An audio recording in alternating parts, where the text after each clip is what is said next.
12 मजुरांना एक काम करण्यास 70 दिवस लागतात, तर 21 मजुरांना तेच काम करण्यास किती दिवस लागतील?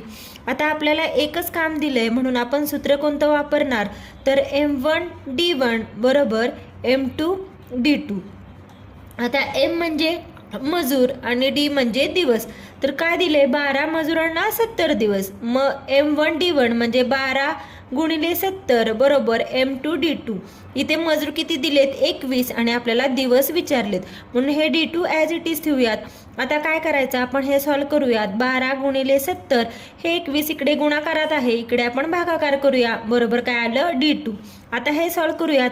इथे 7ने भाग जातोय, 7 त्रिक 21, 7 एक्के 7 आणि हा 0 ॲज इट इज म्हणजे आणि इथे 3ने भाग जातोय, 3 एके 3, 3 चौक 12 म्हणजे वरती काय राहिलं? 4 गुणिले 10 बरोबर D2 आणि याचा गुणा